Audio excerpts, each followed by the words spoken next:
Welcome to Running for Real, a global community with a shared love and curiosity for running. Together we reconnect with the reasons why we love to run and discover ways it helps us become better people.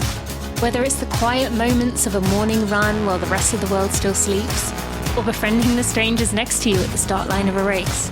We are here to connect with others who see running as the common thread that weaves our lives together. Come join me, Tina Muir, as I talk with people from all walks of life, united by a love of running. Hello, my friends. Welcome to episode 294 of the Running for Real podcast. Thank you for joining me. I'm excited that you are here, and we have such a cool guest today who has previously worked in a role that I don't think we've ever had a previous podcast guest take on, but also a really amazing story in basically turning your life around when things don't turn out how you hoped. This is such a good lesson for runners, and you are going to easily see why. She is a runner. She's done marathons on all the continents of the world. And I guess I should just introduce her. I am excited that today we're going to be bringing on Dr. Melissa Corley Carter. Now, Melissa, as I mentioned, has run a marathon on each of the 7 continents, and she wrote a book to share her journey. But a lot of what we're talking about today is that I mentioned that things didn't work out how they should. You're going to hear all about that. She was a rocket scientist. How cool is that, by the way?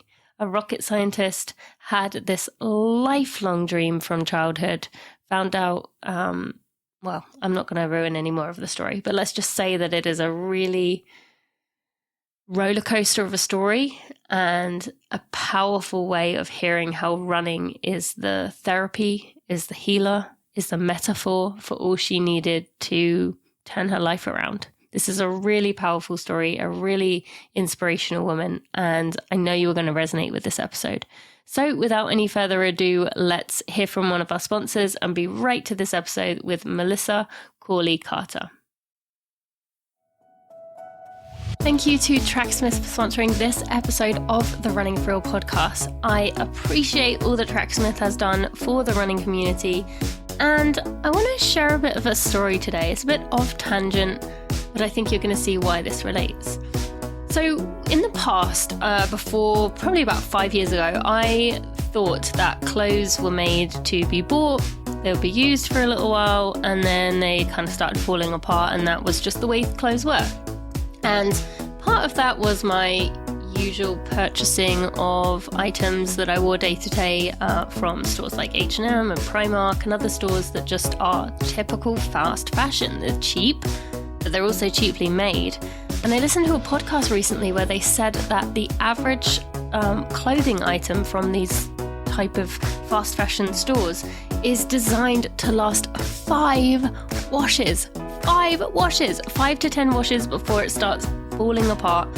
And I was totally in that zone. I mean, I thought that was the way to do it. I pushed out of my head the fact that if a shirt costed $150, what were they paying the people who made it? Yes, that was wrong, but that was what I was doing.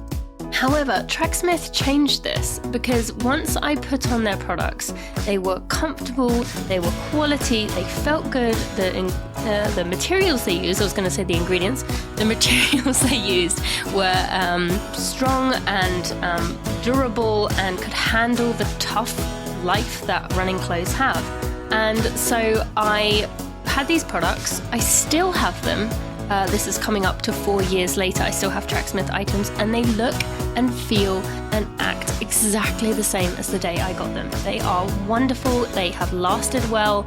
And after learning more about the fast fashion industry, the biggest thing that experts say is that we need to be able to keep a hold of our clothes. We need to be able to purchase durable clothing that is made to last. It's not about buying cheap stuff. It's not even about buying sustainably made stuff. It's about buying things that last and wearing them for as many times as you can. So by me wearing Tracksmith all day, every day, I am doing that. By me purchasing Tracksmith items that are built to last and do last and have stood the test of time so far, that is the way to do it. Not only that, Tracksmith not only has quality clothes, but they also, as I mentioned, do good for the community. So 5% of sales from your purchase will go to Runners for Public Lands, which is my favorite nonprofit.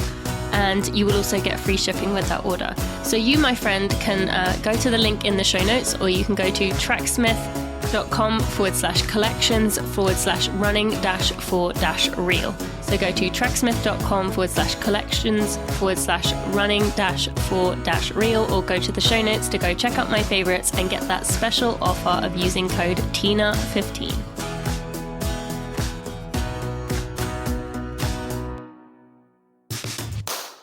Melissa, thank you so much for joining me on the Running for Real podcast. I'm excited that you are here. Thank you so much for having me, Tina. I'm excited to be here. Yeah, this is going to be fun. And I didn't clear this with you before I brought this up, but you just told me that you listened to a recent episode with Yassine Daboon, and you loved it, and all the topics he covered were things that you love to talk about. So I would love to hear from your perspective. Like, what was it about that episode in some detail? Like, what was it that really spoke to you? Because I think that will shape some of our conversation and also get the listeners to think, I noticed that with the episode, or I hadn't thought about that. So what was it there that you enjoyed? I think, great question. I think a lot of it was the meditative aspect of running, the sort of repetitive motion, but being out in nature and the just healing power of being in nature and the healing power of running. I know he was talking about recovery from, different kinds of things, but, I've experienced a sort of major life recovery from shattered dreams, as it were. So while I wasn't necessarily dealing with physical recovery or addiction recovery, I was dealing with identity recovery, as it were, and really questioning who I was. I actually spent 20 years wanting to be an astronaut. And when that didn't work out, I literally didn't know what to do next. And I had been running by then. So, while I wasn't I love the question you asked about if he consciously realized at the time kind of what was going on with running, or if it was more retrospective. Mm-hmm. And I feel like, as I've thought about that, I know that I, at the time, loved being in nature and loved just being alone with my thoughts. I don't even know what I would think about when I was running, but it was more just the being alone in nature, feeling one with the universe, as it were. But in retrospect, looking back on the time when I was running a lot more than I am now, when I was actually doing a lot of marathons and a lot of marathon training, I see how that literally kind of launched me into the next phase of my life and career. It led me to mindfulness. It led me to actual meditation, as opposed to the meditative aspect of running itself. It led me to hot yoga, which is something I absolutely love. That also kind of in combination led me to the world of mindfulness. So. It's just interesting that those questions that you were asking, I was like, yeah, I totally resonate with that. And also what I love, the whole aid station thing. I mean, I've been the recipient of the wacky people at aid stations, being supportive.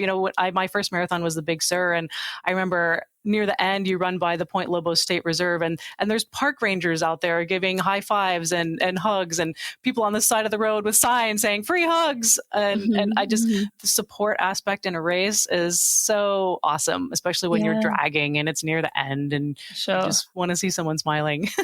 Yes. Well, thank you for sharing that. And you've given people a few snippets of things that we can look forward to in this conversation.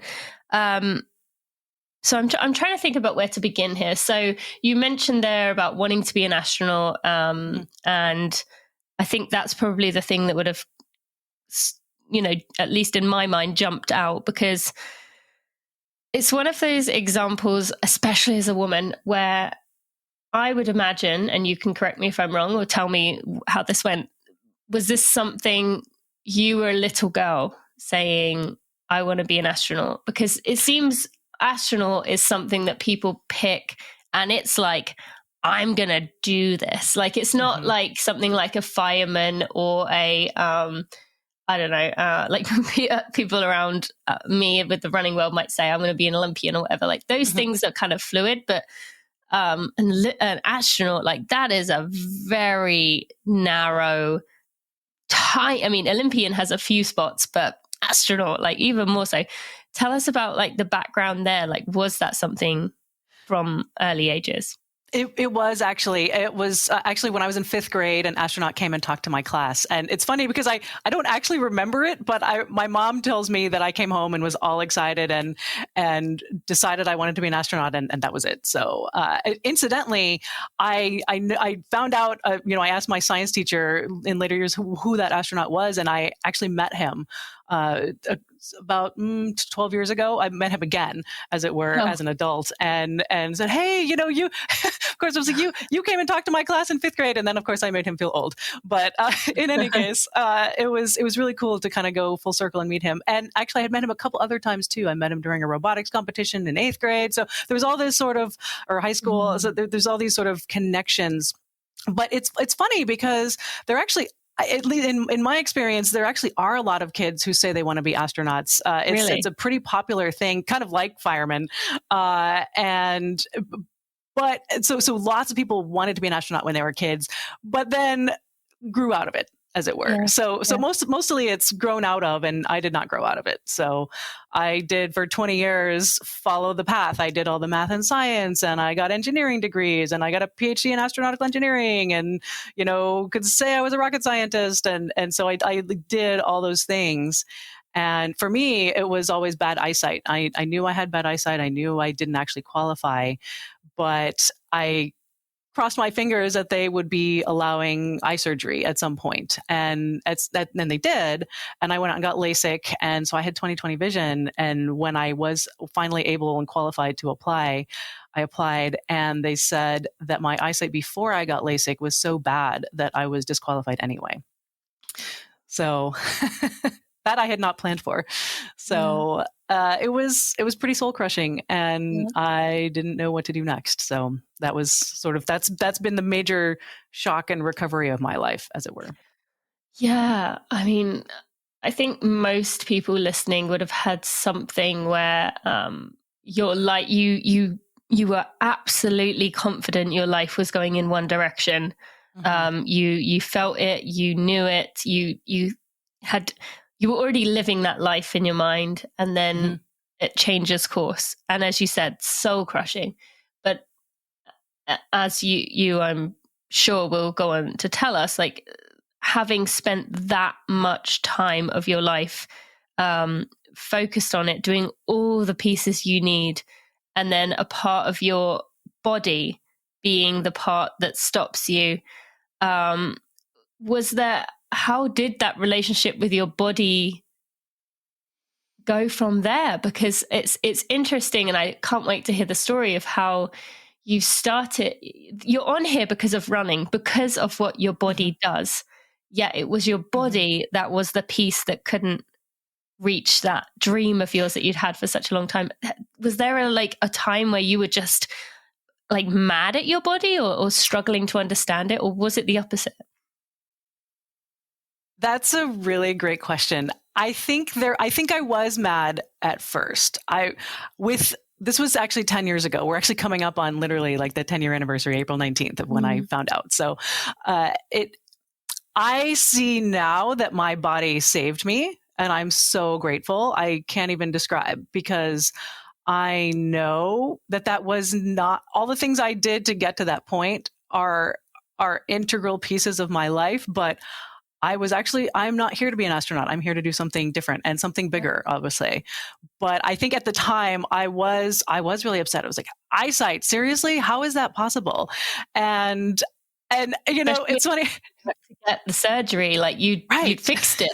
Right. Like, I can see 20/20. What's the problem here? Like, and so it was sort of unbelievable. It was sort of surreal. It was just hard to process. And I think, incidentally, I struggled a little bit also with the idea that, and I mean, I absolutely love my parents for this, so I'm going to come back around, but I was a little bit mad at my parents for teaching me when I was little that I could do anything that I wanted, and I was like, how can you say that to a child, and then they grow up and want to do the thing, and then they don't get to do it? Like, they can do anything you set your mind to. That's what people always say.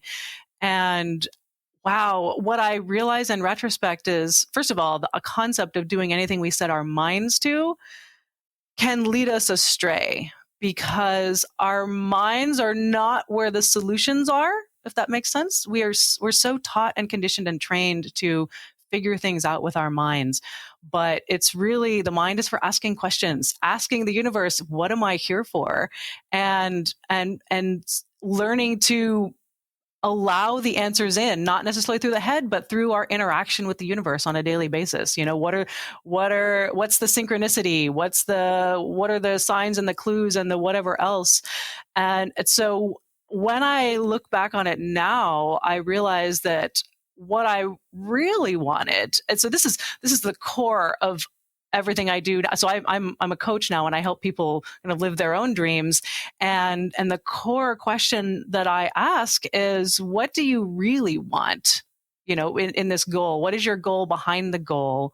And when I asked myself what I really wanted in becoming an astronaut, I realized that it came out of an intuitive knowing that I am spiritually connected to the universe. Like it was a desire to be one with the cosmos, as it were. And when you're in fifth grade and an astronaut comes and talks to you, that's not something you sit around and verbalize, is spiritual connection to the universe, but maybe that's the tangible interpretation. Like, oh, cool, I want to do that. And so also I think I have just always wanted to inspire people to find the greatness in themselves the way that astronauts always inspired me. So there were real reasons that I don't necessarily know that I connected with consciously, maybe more unconsciously. And that's what, with time and distance, I have been able to see was the gift in that rejection and the gift in my eyesight. The cool thing is that everything I focus on now, like I use eyesight type words all the time, but vision is so much bigger than eyesight, right? Like, what's your vision for your life? What's your vision for, your children's lives, or what, they have their own vision, obviously, but, what is our vision for our business if we're creating it? What's our vision for the future of humanity? What are we working towards? That stuff is not measured on a 20/20 scale, right? So while eyesight kind of stopped me, I feel like it opened the door to this bigger vision of what life is really all about, if that makes sense. I want to go into that journey, that process to reach that point. But as you're talking, one thing is really jumping out to me in that when I think of a rocket scientist, or if I thought of an astronaut, I actually am quite fascinated with the space. I've read books on it and things like that, but not to be about that. But it seems very like small numbers and decimals and facts and stats, and everything is very precise. Mm-hmm. And yet, what you're saying here is kind of the opposite of that in terms of trust and faith. Not so much in the religious terms, but faith in, as you said, what you were meant to do. Just, I guess, I don't want to say destiny, but like that, I'm very much bought into that approach, 100%. But it seems like those two are two completely different approaches to the world. So how did those meet in the middle? Because I'm assuming that part of you with numbers and chemistry and maths is still there. So how did they come to peace with each other? Yes, it's interesting. As I think about it, I did really well in the math and the science. I think because I did focus on it and I practiced it and I studied it. But incidentally, I was actually always intuitively better at English and writing papers and finding meaning. Like I studied hard and I got all A's in my math and science classes, but in English, I could whip out a 10-page paper on Hamlet in one night and get an A+ on it. Like it just, I did equally well in the subjects, but it came more naturally to me, the whole English side of it. And did you acknowledge that at the time, or were you like kind of I'm good at math, like that's my... No, I did because I really did love my English classes, and so I loved all my subjects. I think I probably noticed it was I think it was more annoying than anything else. Like, why can't the math part be easier? And I think it also did kind of show up when I went to college, because in college, when I was taking engineering classes and math classes, it was also really hard, and I found myself struggling, and I was frustrated. And I think that these are all like little signs that the universe was saying, this might not be your strong suit.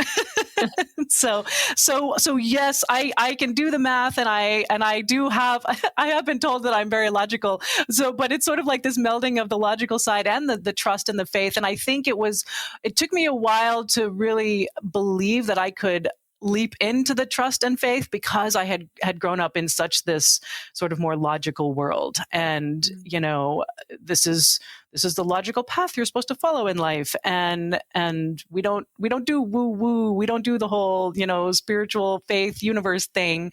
And so part of me thought, like, that's what you can do for fun, but that's not how you make a living, and I think sort of that you're supposed to grow up and be a doctor or a lawyer or like whatever else, engineer. And so a little bit of societal conditioning there, I guess.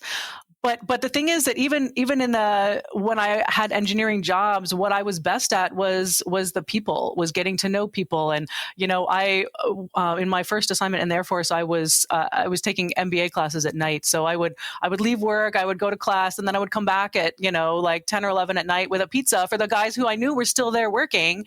And that was, I knew how to build a team and get people to work well together and get them to work towards a common goal, just by being the one who was just interested in them and understanding and, cared.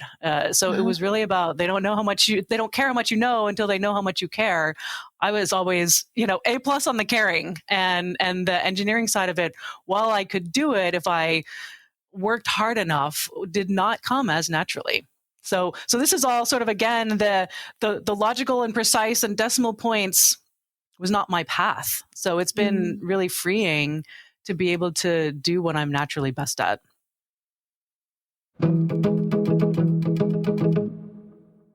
Thank you to InsideTracker for sponsoring this episode of the Running For Real podcast.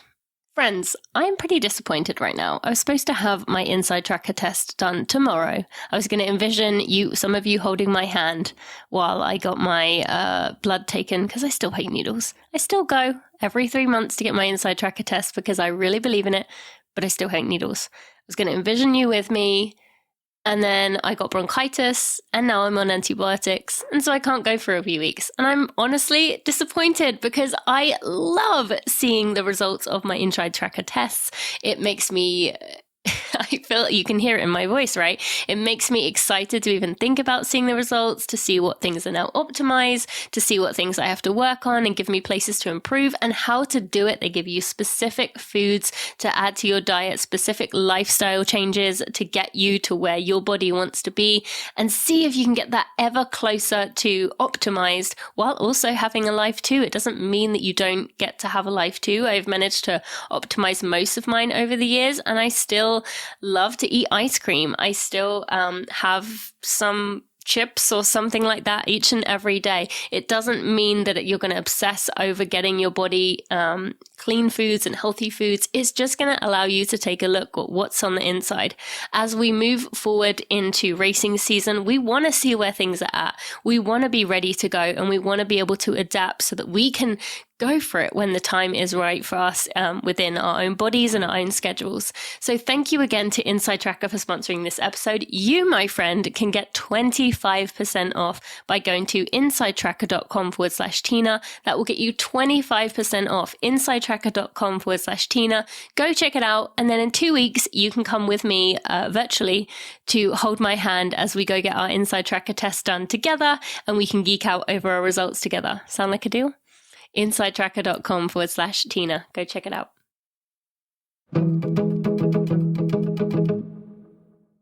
So, if you'll entertain me for a minute, feel free to say I don't believe in looking back or what ifs, but it seems to me like there's a lot of. I was listening to.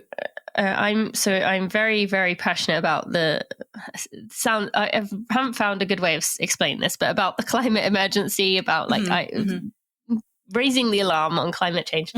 I was listening to an episode about coral reefs, and how actually, even though it is estimated if we hit 2.5 degrees of warming, which we are well on track to do, that's going to destroy all of the coral.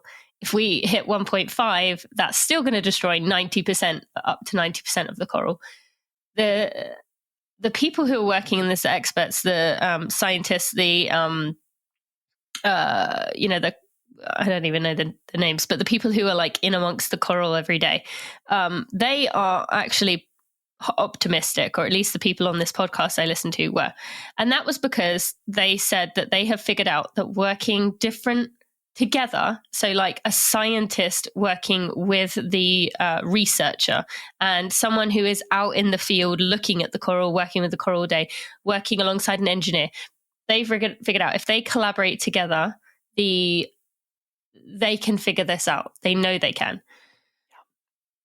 Is there any part of you or that rocket scientist, astronaut, aerospace engineering group that thinks that actually had your eyesight not been the thing, having someone like you, not necessarily you, but someone who has that different way of looking at the world, and even in terms of as you said, building teams and good at writing, maybe good at motivating people, is that piece missing? Like, could that make things even better, in your opinion? Because I'm assuming most people are very number heavy, stats, analytics, like kind of everyone's the same, right? So interesting. I do think, yes, the non-stereotypical engineer type in the midst of engineers is absolutely an asset. The other thing I'll say is that, in my experience, not all engineers are stereotypical engineers. So there is certainly this kind of concept that we have in mind, and it's always played up in the movies and the whatever. And there's those people are out there; they certainly are. But in any career field, people are people, and they really do have the same like core needs. They want to be appreciated. They want to do something they're passionate about. And so I think that in some ways it might be the actual stereotypes that block us from trying to understand those people and understand what motivates them. So if you could see every person as a human and try to discover their intrinsic motivations and what they're intrinsically passionate about in any career field, people who are doing that function, I absolutely believe will unleash all the creativity in the world, and to solve these challenging problems like climate change and hunger and feeding everyone on the planet. There's so much untapped potential, I think, because people are kind of stuck and pigeonholed doing in a lot of cases work that doesn't feel important, or that is overcome by events, or just focusing on the wrong priorities as a globe, as it were. But I do think that there is a growing number of people who are saying no to that, and are saying, no, we want to focus on things that really matter. Yep. And so I am also optimistic, and I do think that there is awareness there that yes, we want to pair humanities with the sciences and integrate those. So we're not having one-sided educations. And there's I know Stanford, where I went to college, is actively working on that. Like how do we integrate ethics into our engineering community so that we don't just do things because we can, but maybe we ask questions about should we be doing them, and I'm sure they're not the only ones. So that is a thing that I think people are aware of, and So anyway, yes, yeah. Thank you for explaining that to me. I obviously work in a very non-traditional career area, so I don't really know that side of the world. But thank you for explaining that. I want to get on to talking about you running a marathon on each of the 7 continents in a minute, and your book, Running the World. But I want to just, on the topic of what we were just talking about there, finish off before we go into that with part of a quote you said, just to give people, based on what you said a few minutes ago, one more nudge. So if they are waiting for a sign to say it's time to take that leap of faith, leave that job you hate, yes, it may be a risk, but do it. You said a new future for humanity is evolving. You are here to make a difference, not by what you do, but by being you. Expand on that a little bit. Say more. Yes. So I think, again, what we are, again, conditioned, I use the word conditioned a lot, but just sort of brought up to believe that we are our job. You know, when you say, what do you want to be when you grow up? We typically list things like astronaut, fireman, you know, whatever else, fire person, whatever. You know, we list a job. We don't list a state of being, or I just want to be me. Like, what we really should be saying and what we should be teaching our children to say when they're asked what they want to be when they grow up is, I want to be me. And because it's not about the work you do when you're completely aligned with who you are that is the work you're here to do on the planet. That doesn't necessarily always equate to the job that brings home a paycheck. Sometimes it can. And my hope is that we can all get paid to do work that we love. Like, that's sort of ideal world. And I do think that is also a growing evolution where people are, particularly, I think in the pandemic, a lot of people realized, wow, you know, there's so much more capacity, more, obviously people had very different experiences in the pandemic, but part of it was sort of a liberation. If you're, you know, the Great Resignation, people are saying, I don't have to put up with this crazy job. And like, I can go into business for myself and do something this thing that I've always wanted to do. Why wait until retirement, you know, when you're exhausted and burned out, and you know, why not now? So the whole being you is allowing yourself to live your own life, not the life that everyone else expects or that, you know, you were taught was acceptable. It's following your own joy, following your own creativity, asking what lights me up, and going and following that. And if it doesn't feel possible as far as money goes, can you do it as a hobby on the side at first, and then see how it grows? And maybe it grows into you know, something that actually does bring home a paycheck, but it's really taking baby steps into becoming more of who you really are, and the rest of it just sort of works itself out. So it's not, you are not your job. You are not whatever profession label you attach. You are you, and anything past that is limiting. Yes, thank you so much for explaining that.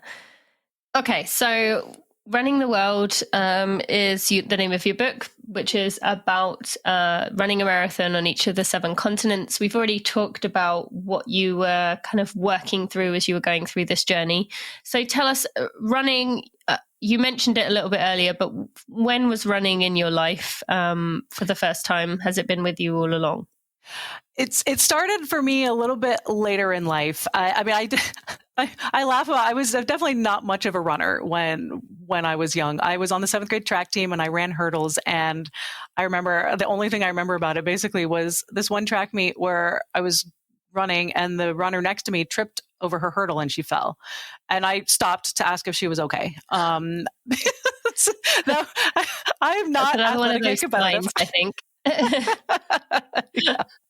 So not super athletically competitive. That's me. So I didn't, that was my sort of last stint as a competitive runner, I guess. And then, but I did Air Force ROTC in college and I was commissioned as an officer when I graduated. So, you know, when you're in ROTC, when you're in the military, you have a physical fitness test to pass. And so we ran in ROTC, obviously. And so I got in a little bit better shape when I was in college, and I had runner friends, you know, who had grown up on track teams and things like that, who would run with me. And so that was pretty cool. So started a little bit in college. And then in my first assignment, I lived in Albuquerque, New Mexico. And one of my friends from work, who was also, she was actually a reservist at the time, an Air Force officer, but also a civilian. And she was a really good athlete. And so she took me and another lieutenant on a lot of runs.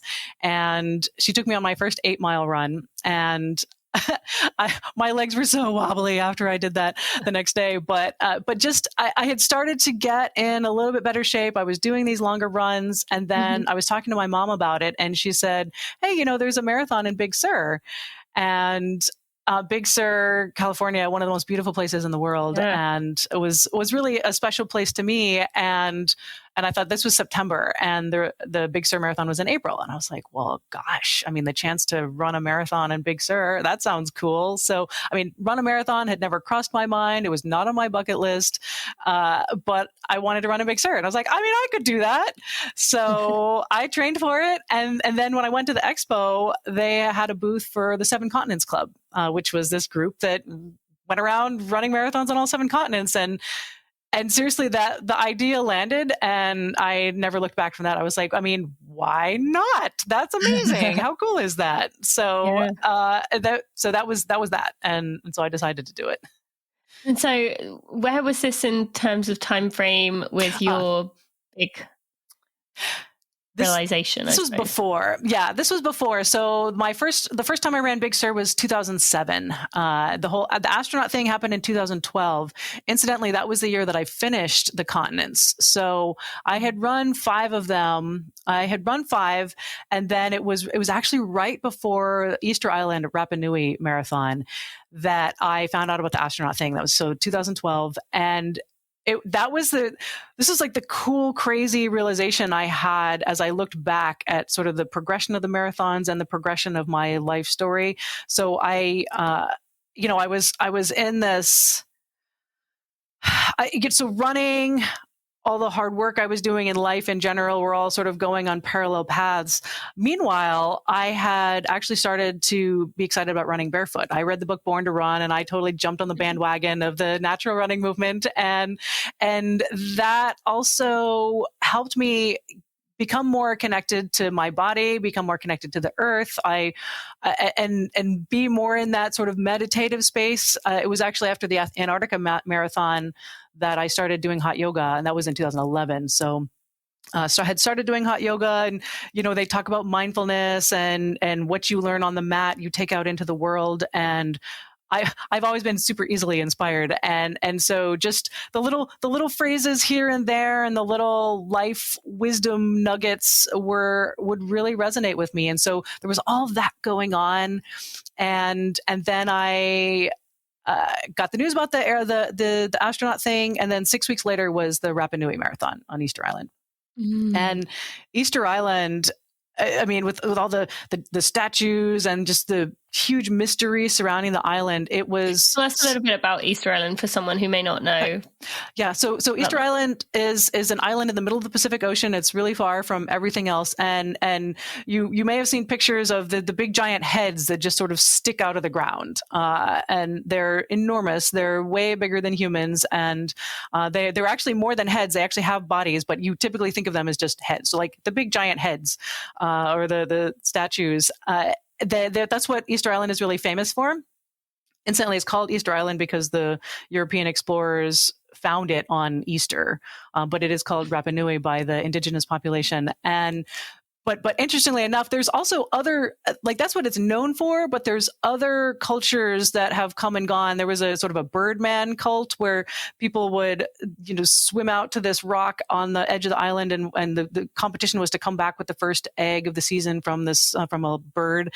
And so there's the whole birdman thing. And then there was also this sort of feminine essence. So, I mean, if you think of the moai, they're called moai, the big stone statues. They're pretty masculine in essence, but there's this feminine essence on the island as well. It's called Tepito o Tehenua, and it's like the belly button of the world, they call it. And it's this sort of big round rock surrounded by 4 smaller round rocks, and we all kind of took turns putting our hands on the rock, and it's sort of like, oh yeah, feel this spiritual energy. And at the time I was sort of like, yeah, okay, whatever, I'm just going to do this, and who knows.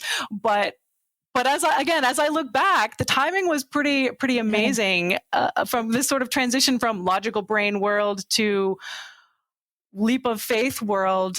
And so it was sort of like, yeah, wow, there was some spiritual energy that infused. And when I think about even just the idea of Easter, whether you're religious or not, the Easter symbolizes the transformation from death to life again. And I was experiencing the death of my own status quo at that time. And so it was sort of like a transformational moment for me in my life. And all that timing worked together to really kind of produce this again, not that I necessarily realized it at the time, but in retrospect, going back and writing the book was when I really started thinking, whoa, there are some pretty serious parallels and synchronicities here. And so that awareness kind of emerged. And then I had one more continent left that I did 6 months later at the end of 2012, which was the Solar Eclipse Marathon in Australia, which solar eclipses are all about alignment. So Earth, Sun, Moon, all completely aligned. So once again, sort of this sort of cosmic significance of finishing this one journey. And so the astronaut and the continent's journey ended the same year in sort of slightly different ways with varying degrees of success. But it was the closure of a certain period, and the solar eclipse and alignment and all that transformation was sort of like, all right, and off you go, launched into the next phase and just see what happens.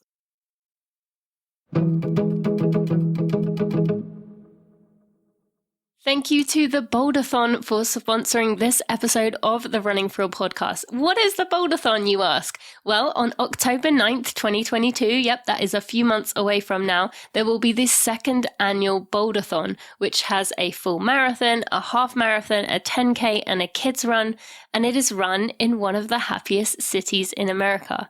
You are going to run at the foothills of the Rockies and join the Boulder community. Yes, that community where so many of the runners we love and look up to live.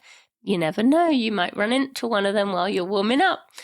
This community, Boulder, is one of the greatest meccas in the US. That is why so many professional and running-focused people have flocked there, live there. Honestly, I would live there if I could. I'm not kidding. I really would love to live there. It is an amazing place to be. And for the first time in history, they have an epic downtown Boulder finish. How cool is that? Can I actually come with you if you decide to sign up for this race? It just sounds a lot of fun. And Boulder-thon is sure to be an incredible event, just from what I am seeing here right now. You can check out their website by going to boulderthon.org. That's BOULDERTHON.org, boulderthon.org. And if you use code TINA, you can get $20 off the full or half marathon. So that's code TINA. That will get you $20 off the full or the half marathon.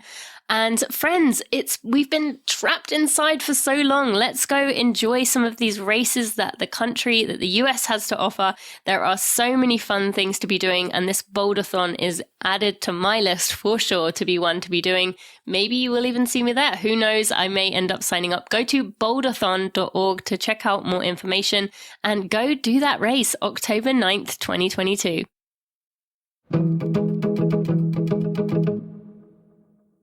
Talk about the role running played. You mentioned it a little at the beginning, but you said you had that solar eclipse marathon was the last one, and both of the last two had been a bit of a spiritual, I don't want to say spiritual awakening, but something like that. It works. Mm-hmm. How did? Yeah, I mean, you were obviously, you had the I'm sorry, I've forgotten the indigenous name you had. Rapa Nui. Mm-hmm. Rapa Nui, that you had that marathon there while this was happening or just before this happened. But then for that final marathon, you were training through, I'm assuming, training through your feelings and training for the race. So talk us through the training for that final race and how running helped you, or maybe what reflecting back on the other races, knowing this was the final one. And as you said, this was preparing you for that next step as what am I doing next? Because you knew during that training period, okay, well, I don't have that lifelong dream, but I know I have this marathon and I want to finish this 7 continent. But knowing that after that, you would be like, okay, what now? Talk us through some of the experiences of that final few months. So great question. It's funny, the majority of my training for the last one was hill training, because the Solar Eclipse Marathon was in Port Douglas, Australia, and beautiful place. It's totally beautiful. Yeah. Favorites. Speaking of reefs, right? Great Barrier Reef. Yeah. Yes. And so, but the way the course was laid out, there was what they called the bump track. So it was pretty much a flat course with this one gigantic hill in the middle that was, I mean, it doesn't sound ridiculous, but something like 500 feet over a mile or something like that. Is that, I don't know if that sounds... That might not sound dramatic enough, but whatever it was super steep in not very much time. It was like straight up. And I didn't have any hills in my area that were that crazy, but I had hills. I was actually training in a national park and had trained there for the last 3 marathons, actually. So I knew the trails. I loved the trails. The running in nature part I really loved. And so what I would do for hill training was just run up and down the hills, the biggest hills, as many times as I could. So I would like run to the top and then jog back down to the bottom and then run to the top. And I would, for the shorter ones anyway, where I did that, I was always trying to go faster each time, to push myself to instead of slowing down, like to go faster on each repeat. And so for me, it was really about, I don't care how I do on the marathon. I just want to do well on this hill. and so the hill thing actually did come. So that was in the moment. So in the moment, I think I was so focused on that in some ways it was nice to have something to focus on that was not sort of wallowing in the astronaut pain, as it were, because I had something that I was literally doing and I have to focus on this or it's just not going to get done. And so that part of the running where you literally have to be in the moment, was really helpful. And I just remember being excited about how's this going to go and just being present, enjoying the runs, enjoying that piece, I guess. And then in the marathon itself, I did really well on the hill. I, charged right up it. I passed a lot of people. It was really cool. And the rest of it, by the time I was, getting to the end, it was hot and it was humid. And I was like, I'm so ready to be done. Where is the finish line? But I had done well on the hill. So I just felt really good. So in retrospect, as I look back, the hill thing was actually a theme that went through pretty much all the marathons. And it's symbolically to me represents the hills in life. So, what I see as the meaning of a hill compared to a marathon is that the hill is right in front of you. It's a manageable chunk. So you don't have to worry about the finish line. It's like, there's a hill right here. Let's just get to the top. And so it's sort of it's a smaller step than the whole run itself. It gives you something concrete to focus on. And then you can kind of rest at the top and celebrate. Yay, I made it. And so I think in the hills of life, it's important to pause and rest and celebrate at the top before we just sort of plunge on like, okay, did that, but now there's 10 more. Like, no, let's pause and celebrate what we've accomplished so far.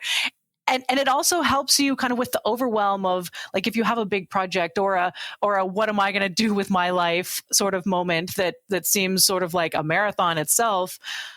Okay, I don't need to know what to do with the rest of my life. I'm just going to take one step and I'm going to put one foot in front of the other and just, one foot in front of the other over and over again. Eventually you arrive. And so I think this sort of seeking of not knowing what to do next it can be paralyzing. And we think we can't start anything until we know how it's going to end, but that's really not how life works. So it really is just, let's take an exploratory step in this direction and see how that goes. And if that doesn't feel good, let's take a step in this other direction. So that's what the hills came to mean to me. And in that time in my life when I sort of didn't know where the finish line was because I didn't know what I was going to do next. It was something smaller, manageable, concrete to focus on and celebrate too. Thank you for that. One more question about that. When you did finish, when the race was over, maybe, a week or so later when you'd done the race, where was your mind state at there? I was just really excited. I think also a little bit in surreal land. I actually wrote in my journal, yay, 5 years and I completed my goal today. And it just felt like, whoa, that was a 5-year journey and I just finished. So it was sort of this in awe of having done it and just being really excited about it. So people had asked me like, okay, so what are you going to do next? You're going to climb all the tallest mountains. And I'm like, no, can't it be enough? Can't it be enough that I did this? And you were able to say that in the moment because that was my reason for asking, because I know people say that especially when you take something massive like that, 7 continents. people are going to say what's next, but you were able to kind of almost shut that down and say, because I feel like I would imagine many others would kind of feel that pressure to have a response of like, I'm gonna pick something, but yeah, it'll be bigger and better than that, like Yes, I think it was. I probably mostly said like, I mean, I don't know this. I'm happy with this. I don't know if I'm trying to remember what I would say, but I think it was probably mostly I don't know because, but also then like that spark of frustration. Like seriously, what do you mean? Like that was amazing, and this is what have you done today? Yes. So it goes back to that whole good enough. Like when are we good enough? And we put so much pressure on ourselves to do and do better. And so I actually do feel very grateful that I didn't feel the need to top it with something else. So because first of all, there wasn't actually anything else that, like, I knew I wasn't going to climb all the tallest mountains. That just literally did not appeal to me. I'm not going to go bike. I'm not going to do a triathlon. I actually don't particularly like cycling. I did one little sprint triathlon, but I'm not a cyclist, so I prefer to be on my feet. So I knew that Ironman was not in my future, and so I think there was a little bit of that frustration of why can't this be enough? But also at the same time, a piece of, I know it's enough. And if someone else is waiting for me to pick the next big thing, like it was more like, I'm just going to live life and savor life. Like that's the biggest adventure of all. And so that's now what, if someone asks me, oh, what are you going to, what next amazing thing are you going to do? Just savoring the moment is amazing enough. So that's my answer now. Oh, no, I love that. And, with the enough thing, with the trying to find feel peace with who you are and what you do, how do we, what would be your thinking? I mean, it's easy for someone listening not to say to have had the background that you have, to have done the degrees, to have done the rocket science, the engineering, all that background. But for someone who is, I would love to talk a little bit about the fact that I often talk to people who have this goal, a dream, they have something big they want, but they often put a timeline on it. And it seems to me too soon, kind of almost like a now or never, like it's got to be now. I would love for you to, as you did very well in saying 5 years I'm going to take to do this. You didn't say I'm going to do 7 continents in 7 months, or I'm going to do 7 continents in 7.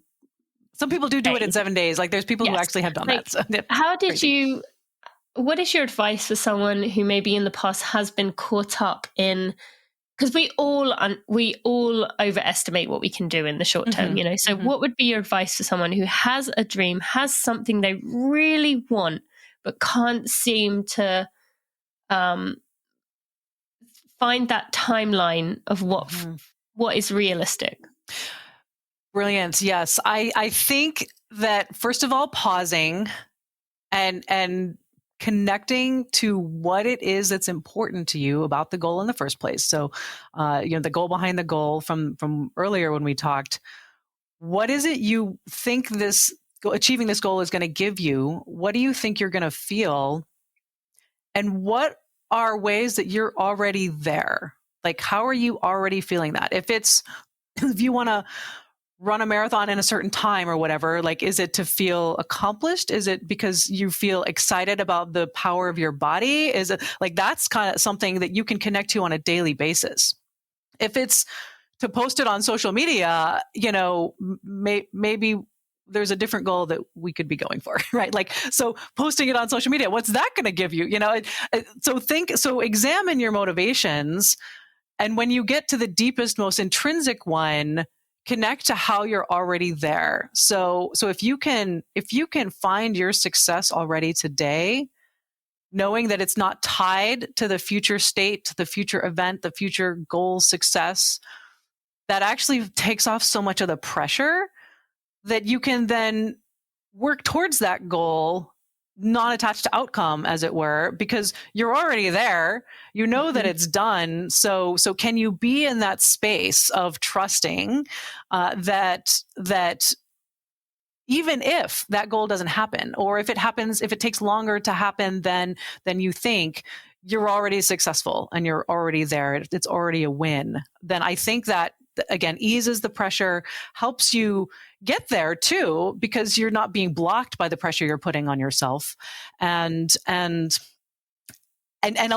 allow life to happen and allow that dream to emerge as it goes, one step at a time. And because, for example, I didn't actually start from the beginning and say, I want to finish this in 5 years. I planned my marathon, and then I planned my next one. And then I planned a couple more, and I had this. So it kind of went with so if it had taken longer than 5 years, that would have been fine. It was just, how did they unfold in a timing where I had enough leave to take, or it worked for my schedule. Like 2 of them I did pretty close together, so I could, train once and run 2 marathons, so allow life to guide you, and maybe don't be so attached. And that doesn't mean we don't work to achieve goals. It just means know why you're doing it. Know what the real motivation is. Trust that you are already there, and do it with ease and flow, and see how it falls out. I love that. Thank you. Is there anything else about running, about that journey through those continents or since, that you would like to share with the community? I think that it does kind of go back to the why are you doing it? Mm. I think running has such a capacity to connect us to our bodies, to the rhythm of the earth, to our own nature, especially because I am a big fan of grounding and putting your bare feet on the earth and really connecting into our earth mother. That letting yourself plug back into your own true nature and to the reasons you got started running in the first place, not to show off or prove that you prove anything, period, or to. Do you not think a lot of people do get into running to prove something? Yes, I do. So yes, when you say connect to the reasons you started in the first place, I would say the deeper why of what are you trying to prove? And then kind of dig down deeper to, first of all, you don't need to prove anything to anyone, and you don't need to prove anything to yourself. So what is it you actually want? So it would then be connecting to what do you want, and see if running is a thing that helps you achieve that. And maybe it's not for everybody, I guess. But maybe it's walking, but some kind of being in nature, I think, is just so important to reconnect us to our humanity. Absolutely. Yeah. Mm-hmm. Thank you so much for sharing that. Now, one final thing I have to ask, from is it the aerospace community? What would you say that you? Yeah, sure. Aerospace. Yeah. Mm-hmm. Okay. Mm-hmm. Climate change. What is the general? Like, are people seeing this, or is it pretty clear right now that you mentioned our Mother Earth? Is she hurting? Like, just tell us a bit about. I just would love to hear from your perspective. I've seen documentaries about astronauts saying they could see things, and it was when they saw the view of the Earth, that's when they realized, wow, mm-hmm. This is so fragile, so precious. We need to protect this. Tell us just some general thinking from the community. Yeah, well, I will say that I personally am not qualified to speak on behalf of the community. So okay. This is just one person's opinion. But yes, it was that picture of the Earth taken from the moon on Apollo 8, I believe, which was the first time they saw it from behind the moon, did spark this environmental movement, and so it's beautiful. Everybody does talk about the pale blue dot and the view of Earth from space. That you don't see the land borders, you don't see all the things that we obsess about on a daily basis on the ground here. And so I think that perspective is a gift from the aerospace community, and so I think, me personally, that seriously more humans coming awake to their spiritual purpose, coming awake to their own inherent creativity, to their own alignment, is what will heal the earth and bring us into a better world, because it brings us away from clashing with each other and fighting over material things that are not even of the earth, right? Like it's I think it's every human becoming more of who they truly are that is what's going to change the world and heal the earth. I love that. I love that. I have to admit that when I think about like an American flag being on the moon, it just, I'm in America, I'm surrounded by Americans, but it just kind of makes me laugh, because I'm like, really? Like, shouldn't we have like an earth flag? Like, this is how, like you said about the borders, like that always, I'm kind of like, I've never quite understood why it wasn't like Team Earth. Yeah. Or just, I mean, I don't know why we need to have a flag at all, personally. Well, that's true. That too, maybe. Yeah. Yeah. Yeah, I guess that continues the colonialism, the owning of things. But no, sorry, I shouldn't have really even said that. But thank you so much for, I love your way of thinking. I love the perspective you have and your background and how that's made you who you are. And you can see you have this aligned version of yourself that just is you. Are there any parting words you would like to give to the listeners about, if they feel like, I hear be you thrown around, I don't know what that means. What would you say there? Yes, that's a tough one, because that also, I struggle with that too. Find your passion is one of the most debilitating things you can say to someone sometimes, but it's really the first step really is to pause and breathe. And take a moment and literally ask a question, plant a seed into the universe and say, what am I here for? And see what arises. And maybe, just following your joy, following your fun. So if you put a song on your phone and dance around for like 5 minutes, or, go back and read that fun science fiction book that you haven't read since you were 13 or whatever, and do something that reconnects you to your joy, because we are literally meant to be in joy. Like, that's how we are at our best. That's how we're most creative. So if you can take just a few minutes a day to start there, then you might start to notice a pattern of what emerges for you. And so I don't know what it means to be me. Take little baby steps and do something fun, do something creative, see where it takes you. I love that. And I think I just want to add that what makes you, I mean, I think often we are looking for one glaring, like giant light that's like we're attracted to, but it might be just doing little things that to you seem fun in your day-to-day life. Like you mentioned, putting on a song that makes you feel good. So listen to it. Or like I mentioned earlier about the planets, I was reading all these nonfiction books. I love nonfiction books. I love learning about that kind of stuff. But one day I was like, you know what? Like my daughter was asking me about planets and stuff. And I thought, you know what? I actually would love to learn a little bit more. So I got out this book called The Secret Life of Planets. Very, very like, I don't want to say dry, but like very intense. And I'd say 60% of it went straight over my head. But like I enjoyed reading about it. And so that is a good example, or both of those are good examples of like, it doesn't have to be one, like, here's my path. But it's just little day-to-day things. That doesn't mean I'm reading about planets. That doesn't mean I'm going to train to be an astronaut. Yeah. It doesn't mean I'm going to buy myself a $2,000 I'm blanking on the word. Telescope. But it just meant that I had a desire to follow something that felt right to me. Who cares what other people think?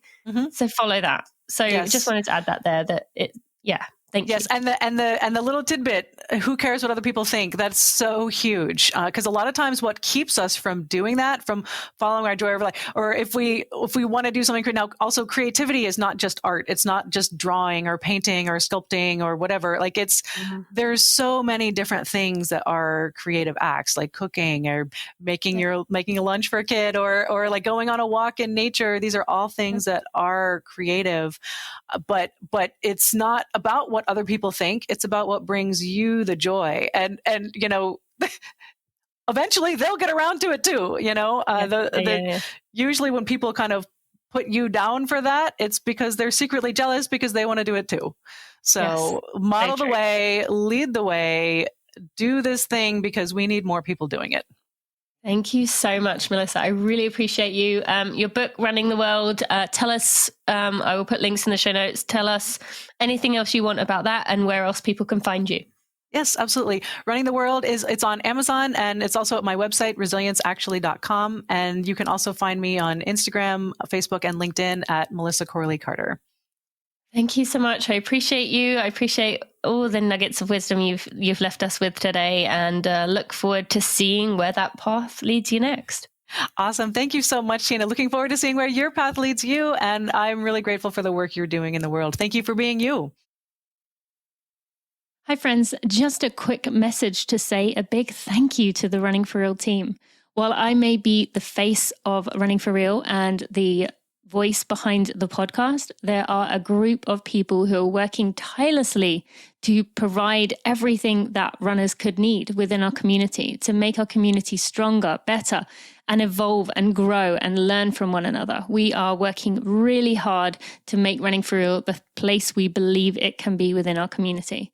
I just want to take a moment to thank everyone on our team. That is Victoria, Stacy, Sandy, Sally, Maria, Kelsey, Kat, Jeremy, and Erica. I appreciate each and every one of you and the hard work that you put in. Now let's get back to the show. I told you that was a unique one. How cool was that? Thank you so much to Melissa for sharing with us.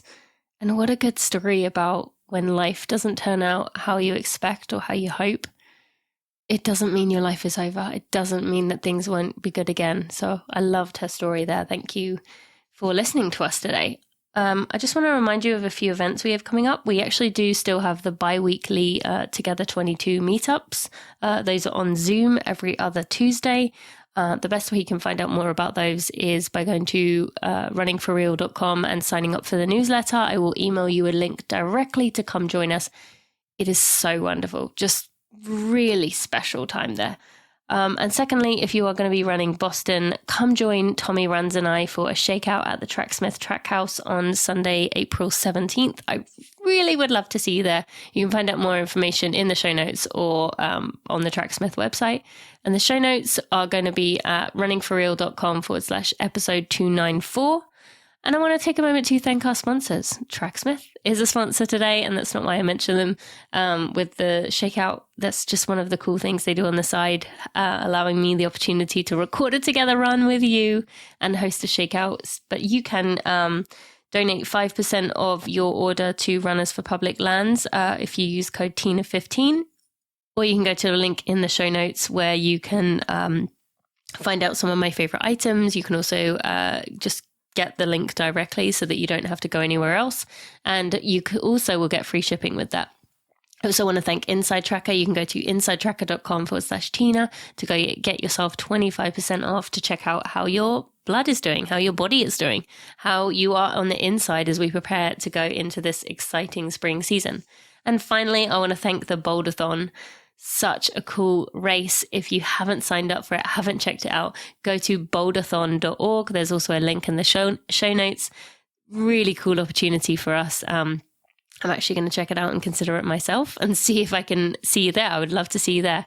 Thank you so much for listening, my friends. I really appreciate you, and I'll see you on Monday for a Together run, and on Wednesday for a running reunion episode. If you missed the one on Wednesday, go check that out. So good. These are just short 15-minute long episodes that are just uplifting and will help you feel good in a world that, quite frankly, feels like it's falling apart sometimes. Check out in the feed of wherever you're listening to this, and you can find out more. Thanks, friends. I'll see you soon.